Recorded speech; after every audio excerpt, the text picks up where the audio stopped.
Students are always amazed at Doug's ability to center the clay so quickly. Thank you, Doug Reynolds. It was really cool to see how you could center the pots and pull them up really fast. And you see how that's moving my hand, so that's not centered. So I always really brace my elbows and my legs, and just like comb that up. If you've tried this, you know, I'm probably making it look just a little bit easier than what you found it, but so that's a little bit centered. So I like to get in and get that centered up, so the sooner I do that, the sooner I can make a piece of pottery. So. And when I first start out, I'm looking right over the center. You know, my line of vision is just like an axle through that. So what I'm going to do is just make an indentation in the top, a little water in there. That water allows that clay to slide through your fingers.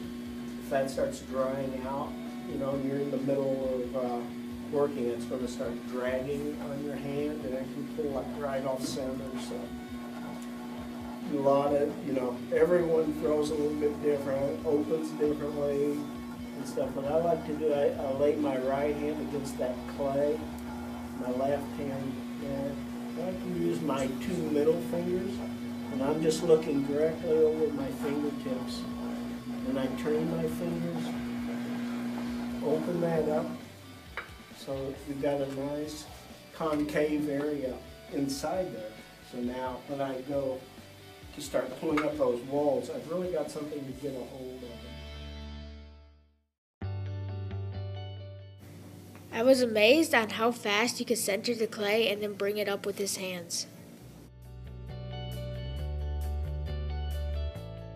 I liked the way Doug Reynolds showed us how to do pottery and throw on the wheel.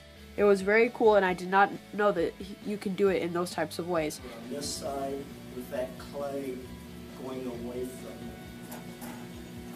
it. If you have your fingers over here, that clay coming down, it would be really easy to gouge into that clay and stuff. So about 3 or 4 o'clock.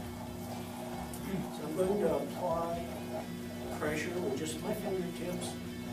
Just slowly bring that up. This is a fairly soft clay, so it's pretty responsive. And so I'm just going to make a cylinder form across from each other. And they're both applying pressure because I'm going to make a cylinder form, so I want that to come straight up. And so I'm looking over that wall, and I like to get that made in about 3 pulls. You don't want to. I told the last class, my hands are really shaky right now because I've been using a chainsaw. So just kind of 1 pull. I'm going to straighten that up just a little bit. It's just, you know, you have to really control that speed because you have that centrifugal force, especially with soft clay, just wants to naturally flare that out. So you gotta kind of watch that.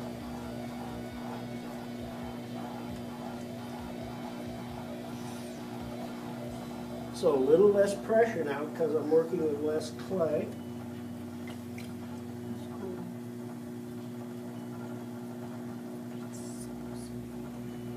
I love going out to the studio early in the morning, and you have so many options of stuff you can make, and it's always enjoyable.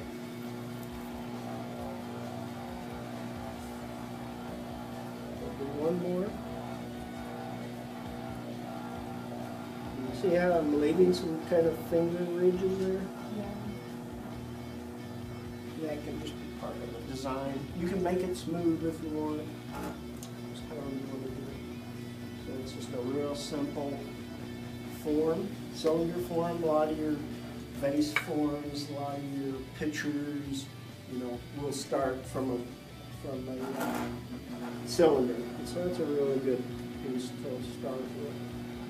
I use natural sea sponges. These two are natural sea sponges, which are really soft, and whenever I come into the clay, I like to use those.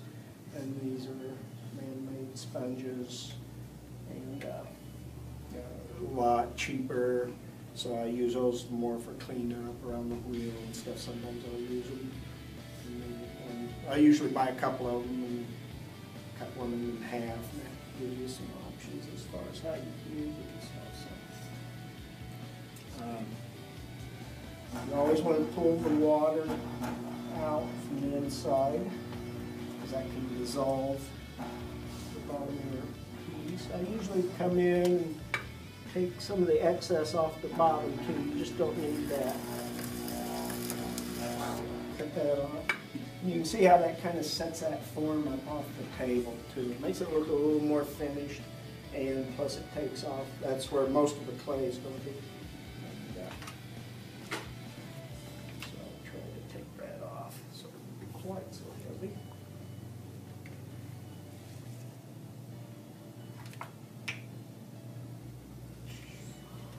That's kind of what the walls look like.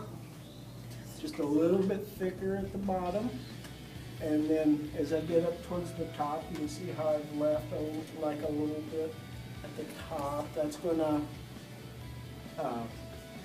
kind of hold that form as it goes through the firing process and drying. They can distort a little bit because you're always pulling on that and tugging on that clay. So with that there, that's going to allow that to dry just a little more evenly. I really enjoyed how he cut his pieces in half, and then he showed us the inside and showed us how the walls were formed.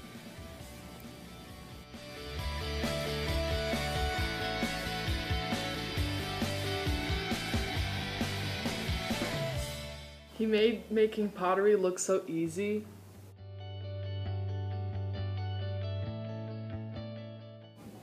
I liked how he showed us different forms of pots.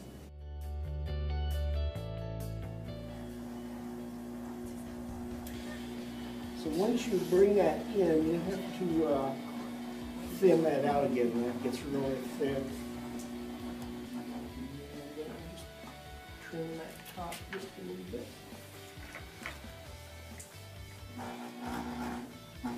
Even that up a bit.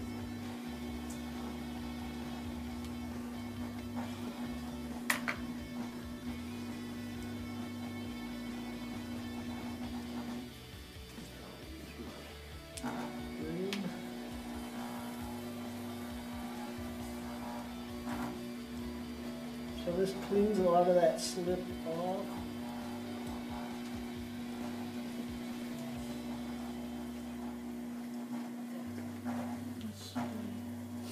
So this will hold, the water, and then you've got this smaller neck, which is going to hold the flowers in just a little bit, and so hopefully that'll, someone will find it interesting.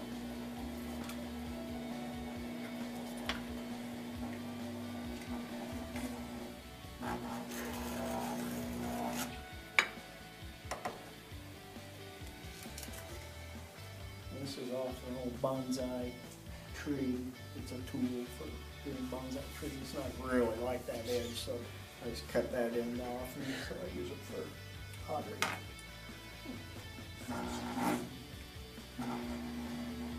This is just a fork.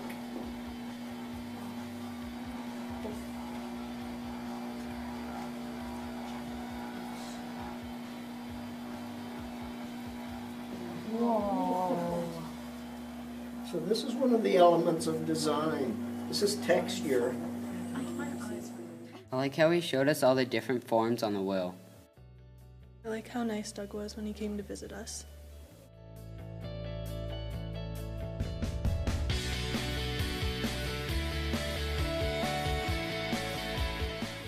Sweet. I'm sorry. I liked how he used the fork to make that pattern on the pottery.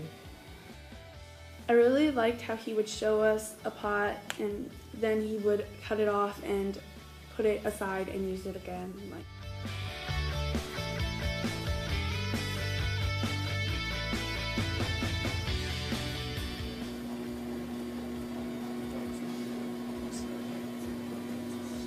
really like plates, and I like, you know, to use them as wall hangings. So you can hang them on a wall, and you know, if you have them in a grouping with paintings or something, it just kind of sets up that, and it's really fun. And then you can actually just kind of use it as a painting. You can paint with the glazes, whatever you want. I'm not really an artist that does a lot of realistic things. I like to suggest things more with my artwork. So I can get kind of free with the glazes and stuff. So after I glaze my pots, my studio is just a real maze. What I'm doing, just kind of going back and forth, making sure that transition from the center to the outside is nice and smooth.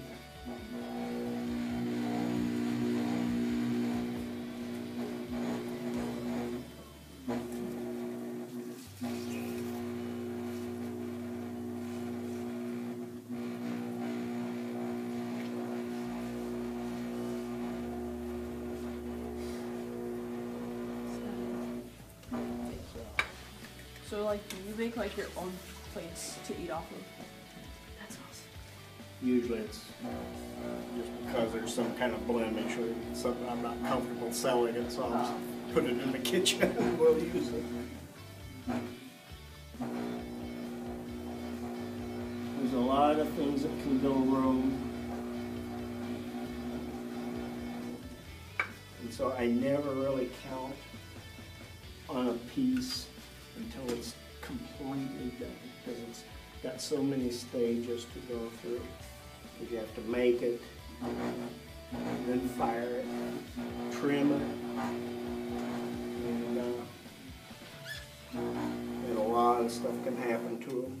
And so, you know, and glaze them, pull them out of the glaze, you know, and the glazes can run off, all kinds of things. After you know your glazes for a while.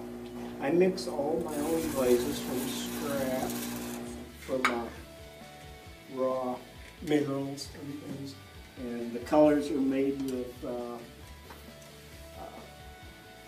oxides. Like cobalt will produce blue, your copper will be green or red, iron will be brown to green, just depending on the type of kiln it's used in. Once you have your piece made, you can also do what's called altering. So you don't have to leave them.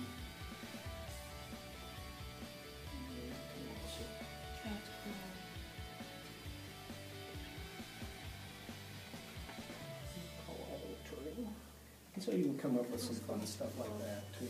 So.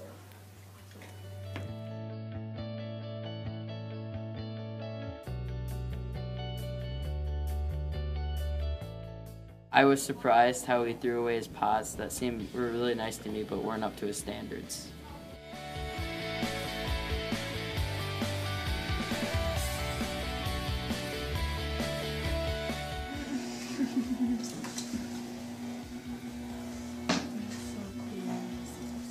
This is just an old gear that I found.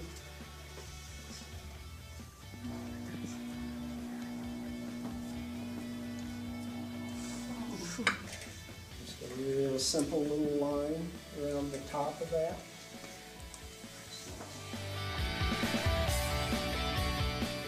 I like the way that he quickly imprinted those bowls like he's doing, such as right now. I liked how he used his different tools to make different designs on the clay.